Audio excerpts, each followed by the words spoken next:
Envie agora suas dúvidas para o e-mail tatiana.r.m@uol.com.br tatiana.r.m@uol.com.br e a doutora Tatiana irá esclarecer pessoalmente e detalhadamente todas as suas dúvidas. Ligue em São Paulo para 34 39 85 85. Repetindo, 34 39 85 85. Olá, queridos ouvintes, estamos com mais um programa Leis do Sucesso e a gente vai falar um pouquinho dos benefícios por incapacidade agora em 2021. O segurado do INSS, o Instituto Nacional do Seguro Social, que fica doente ou sofre algum acidente, tem direito a receber o auxílio por incapacidade temporária, que é o antigo auxílio-doença. O benefício é pago a quem cumpre carência mínima exigida de ter no mínimo 12 contribuições ao INSS. Mas há casos em que a liberação ocorre sem que se cumpra esse requisito, como nas doenças previstas em lei, por exemplo. Então, para você receber a renda, o segurado doente ele precisa passar por uma perícia. E é o perito médico do INSS quem vai determinar o direito ao benefício. Então, com o fim da antecipação dos pagamentos do benefício, os segurados do INSS, que é o Seguro Nacional, eles vão ter que agendar uma perícia médica nas agências da Previdência Social. Então, o agendamento ele pode ser feito pelo telefone 135 ou pelo site aplicativo no Meu INSS. Então, no momento do agendamento, o segurado deve escolher a data e horário e a agência em que será atendido. Então, o atendimento presencial da Perícia Médica Federal está ocorrendo em 492 agências da Previdência em todo o país, com o atendimento de 2.157 médicos peritos e apenas 1.062 agências estão atendendo presencialmente em todo o país. E menos da metade, ou seja, 46% do total está com atendimento pericial. E as agências que permanecem sem perícia médica, elas não têm condições de funcionar em meio à pandemia. Então, para verificar quais agências estão abertas e oferecendo serviço de perícia, o segurado poderá acessar o site covid.inss.gov.br. No momento do agendamento, você pode solicitar o atendimento na agência mais próxima ou com as melhores datas disponíveis para perícia. Por lei, o INSS tem 45 dias para concluir a análise do auxílio-doença. Na perícia, o beneficiário ele deve levar toda a documentação referente à doença ou o acidente que levaram ao afastamento do trabalho, como atestados, laudos, exames e receitas médicas. No ano passado, devido à pandemia, o INSS estabeleceu a antecipação do pagamento de um salário mínimo, que era R$ 1.045, para quem tinha direito ao auxílio-doença. Então, os segurados não precisavam passar por perícia. Era preciso enviar o atestado médico pelo Meu INSS com assinatura do médico, registro no Conselho Regional de Medicina e classificação internacional de doenças, que é a CID. Então, quem recebeu a antecipação de um salário mínimo, mas tinha direito a um valor maior por causa da média salarial, a diferença entre os 1.045 e o valor final está sendo paga aos segurados. Quem não recebeu ainda deve entrar em contato com o INSS pelo telefone 135 para se informar sobre os valores devidos. Quem não conseguiu o benefício tem nova chance. Então, os segurados que não receberam o auxílio-doença no ano passado podem agendar a perícia médica até o dia 16 de janeiro. E essa regra vale para quem pediu o benefício a partir de 1º de fevereiro de 2020, teve o pedido recusado, ou passou por perícia e não conseguiu o adiantamento de um salário mínimo. Então, se tiverem o pedido aprovado, esses segurados terão direito ao pagamento retroativo dos valores a partir da data de entrada do requerimento. Então, nesse caso, os segurados devem levar os atestados médicos, receitas, exames, laudos referentes ao início da doença que gerou a incapacidade. É indicado ainda levar um relatório com o motivo e o período de afastamento. Então, no pedido do auxílio-doença, é preciso se atentar com a data do documento. Então, quanto mais recentes os laudos médicos, melhor. Pode ser um laudo concedido por um médico do Sistema Único de Saúde, o SUS. Não precisa ser um médico particular. Então, um atestado, ele é dado por aquele médico pelo qual o segurado passa e leva uma guia de remédio. Então, a pessoa precisa ser clara quanto ao pedido durante a perícia técnica. É necessário explicar ao perito que a sua capacidade de trabalho está comprometida no caso da solicitação do auxílio-doença. O que as pessoas não sabem é que o que dá direito ao benefício previdenciário é a incapacidade para o trabalho e não a doença em si. Então, por exemplo, algumas pessoas com Covid-19 são assintomáticas, já outras ficam meses internadas e precisam depois de fisioterapia. Então, não basta só você ter a Covid-19 para você receber auxílio-doença. Mas a doença precisa impedir a pessoa de trabalhar.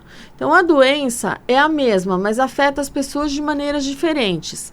Então, os segurados, eles focam em mostrar que eles estão doentes.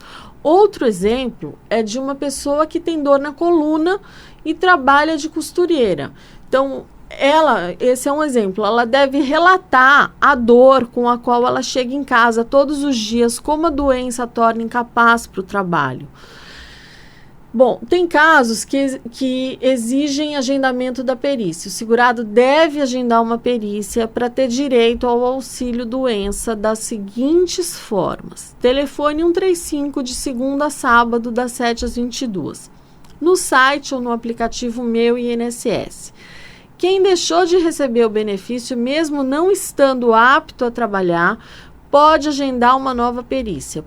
Após 30 dias da resposta negativa do INSS, o segurado ele pode fazer um novo pedido de auxílio-doença e agendar a perícia para passar por novo exame com o perito, que irá avaliar a incapacidade para conceder o benefício ou não. Então, se houver a chamada alta programada, quando é definida a data em que o benefício será cortado ou corte após o pente fino no INSS, o segurado pode recorrer da decisão ou esperar 30 dias para fazer um novo pedido. Se o benefício estiver prestes a ser cortado devido à chamada alta programada, o segurado ele pode pedir a renovação do auxílio-doença 15 dias antes do corte. Então, nesse caso, será agendada a perícia para comprovar que ele não está recuperado para voltar ao trabalho. Fazer pagamentos ao INSS, o Instituto Nacional do Seguro Social, não garante apenas aposentadoria no futuro. O trabalhador que tem as contribuições em dia, ele pode receber, por exemplo, o auxílio por incapacidade temporária, que é o nome do auxílio-doença, agora com a reforma da Previdência, em caso de doença ou acidente. Então, a gente tem dois tipos de auxílio-doença. O comum, que é pago quando há qualquer tipo de doença ou incapacidade que não esteja ligada ao trabalho, e a gente tem o auxílio-doença acidentário, que é pago ao segurado que sofre um acidente na empresa ou fica incapacitado por uma doença ligada à profissão.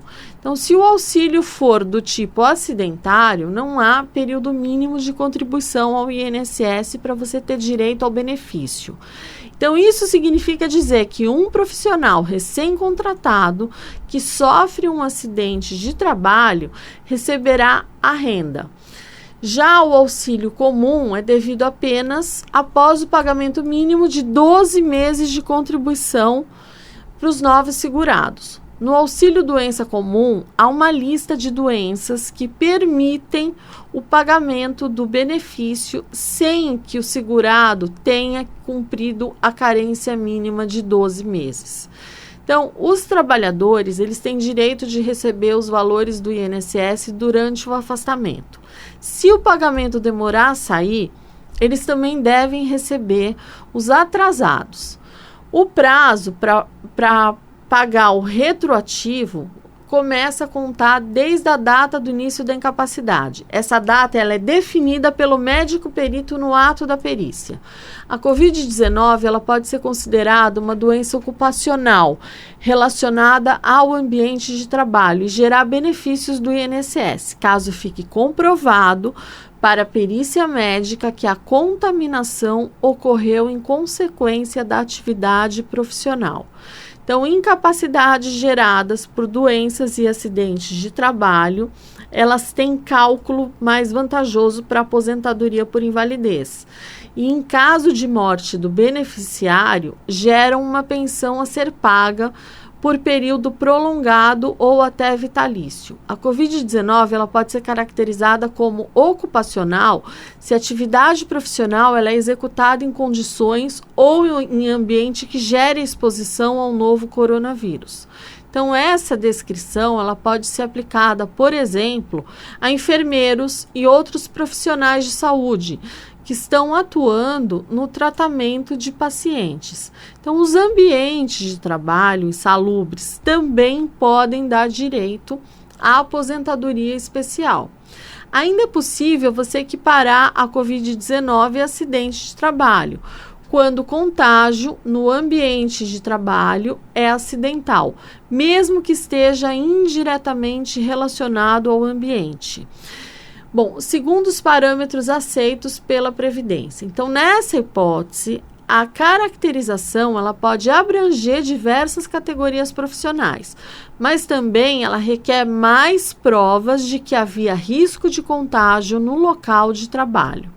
O não fornecimento de equipamento de proteção individual e a falta de cuidados sanitários do ambiente profissional, se documentadas por fotos e vídeos, elas são exemplos de provas da relação, mesmo que indireta, entre o trabalho e a exposição do funcionário ao risco de contaminação. Então, a Covid-19 ela não será automaticamente reconhecida como uma doença ocupacional para concessão de benefícios previdenciários. Há necessidade de que a perícia médica identifique o nexo entre o trabalho e a doença. A Previdência ela não considera a Covid-19 como sendo uma doença do trabalho. Então, as orientações divulgadas, elas são direcionadas exclusivamente à concessão de benefícios previdenciários. Então, sem efeito, portanto, sobre a legislação trabalhista.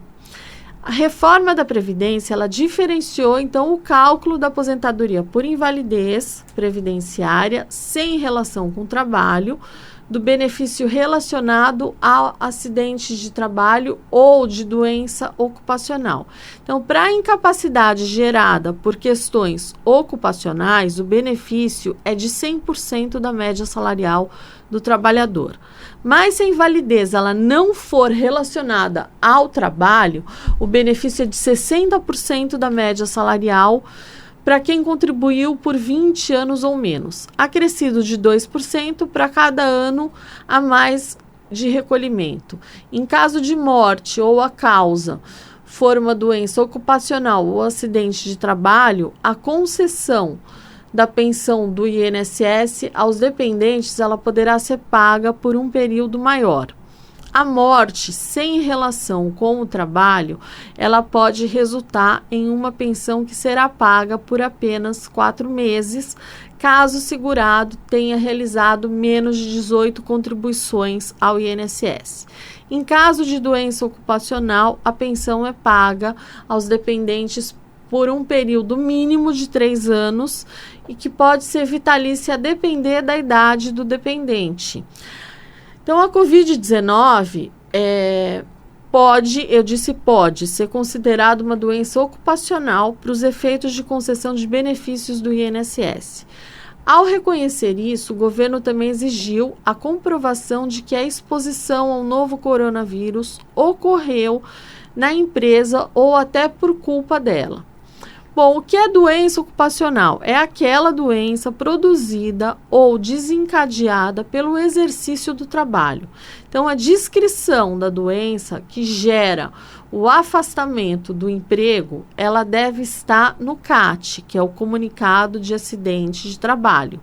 Mas, se o documento não expuser o real motivo do afastamento, algumas medidas elas podem ser tomadas pelo trabalhador ou por seus dependentes. Então, solicitar a emissão do CAT ao sindicato da categoria do trabalhador, solicitar a emissão do CAT ao CEREST, que é o Centro de Referência em Saúde do Trabalhador, obter fotos, vídeos, e-mails e testemunhas que comprovem a falta de cuidados sanitários, solicitar uma perícia na empresa determinada pela Justiça ou contratada pelo empregado.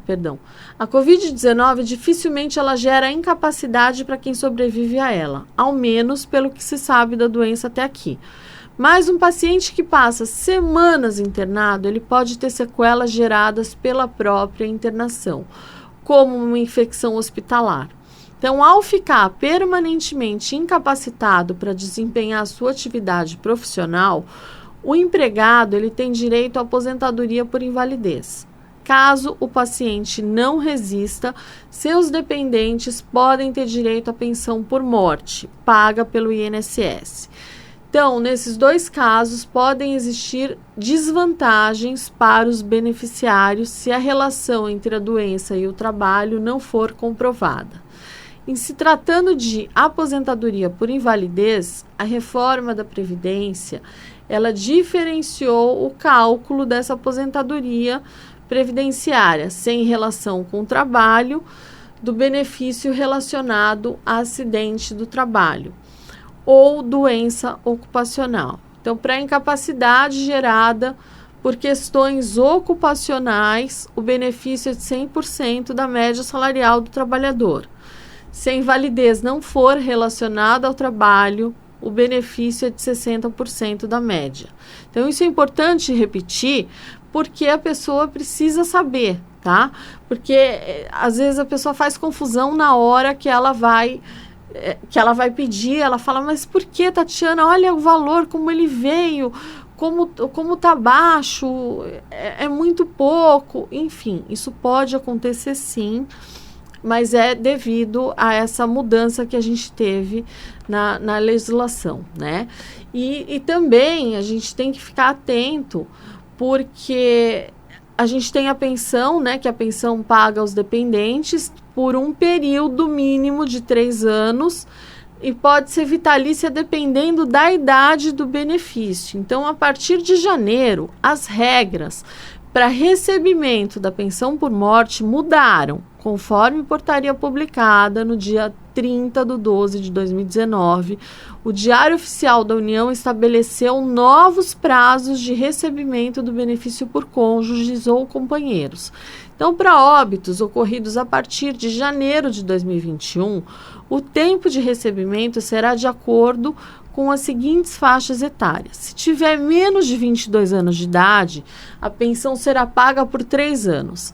Se tiver entre 22 e 27 anos de idade, a pensão será paga por 6 anos. Se tiver entre 28 e 30 anos de idade, a pensão será paga por 10 anos. Se tiver entre 31 e 41 anos de idade, a pensão será paga por 15 anos. Se tiver entre 42 e 44 anos de idade, a pensão será paga por 20 anos. E se tiver 45 anos ou mais, a pensão então será vitalícia. Agora, nos casos do benefício por incapacidade, eu vejo pessoas tentando por anos conseguir o benefício, agendando perícias, onde a resposta é sempre não. Tentou 1, 2, já parte para ação judicial. Não vale a pena você perder mais tempo tentando um benefício que você não vai conseguir no posto do INSS. Então, eu te aconselho a contratar um advogado especialista em direito previdenciário, que vai saber explicar na petição endereçada ao juiz exatamente os seus problemas de saúde. Então, o advogado ele vai fazer perguntas ao perito, dependendo do laudo do perito, vai haver necessidade de impugnar. Por isso, é tão importante você contratar um advogado previdenciário da sua confiança. Só não pode simplesmente desistir do seu direito somente porque o INSS negou o benefício.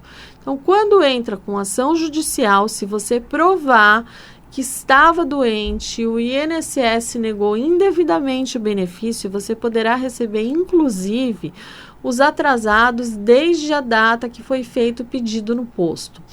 Então, não desista do seu direito. Se você fez o benefício, às vezes a pessoa tenta por anos, fica tentando num posto, tenta e não consegue, para. Se você continuar fazendo a mesma coisa, você vai continuar obtendo o mesmo resultado, não tem por onde.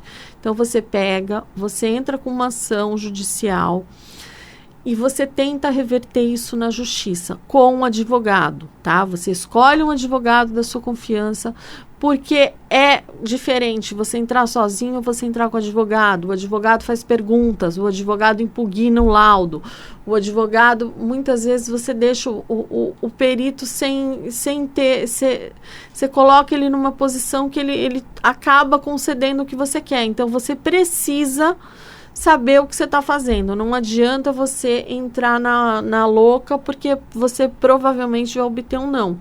Porque você já tem que lembrar que você já tem um não do INSS. Então, você vai ter que provar para o juiz que aquele não está errado. Então, você precisa saber fazer, porque se você não souber fazer, você vai continuar com o mesmo resultado. Então, por isso que é importante você contratar um advogado e especialista em direito previdenciário, tá? Porque aí vai saber fazer direitinho para que você receba o seu benefício. Então, começou com não, eu vou entrar com recurso. Você pode até entrar com recurso. Se o perito do INSS já falou que não, você vai recorrer do quê? Do não do perito? Aí você vai lá, fala, não, mas o perito está errado. Só que o perito é do INSS e você é uma pessoa de fora falando que o funcionário deles errou. É complicado. Então, começou com muito não, vai para a justiça. Não perde tempo, porque tempo é dinheiro. Então, vá atrás. Você está no pente fino, te chamaram no pente fino, cancelaram o seu benefício, corra atrás. Não deixe, não fique sem benefício, não se conforme com o não do INSS. Porque se você se conformar, você vai ficar sem benefício, você vai ter que muitas vezes voltar doente ao trabalho e não é justo porque você tem direito. Então, corra atrás do seu direito e não se conforme com simples não. Essas são as minhas dicas de hoje, eu vou me despedindo de vocês. Fiquem com Deus e até o próximo Leis do Sucesso. Envie agora suas dúvidas para o e-mail tatiana.r.m@uol.com.br tatiana.r.m@uol.com.br E a doutora Tatiana irá esclarecer pessoalmente e detalhadamente todas as suas dúvidas. Ligue em São Paulo para 34 39 85 85. Repetindo, 34 39 85 85.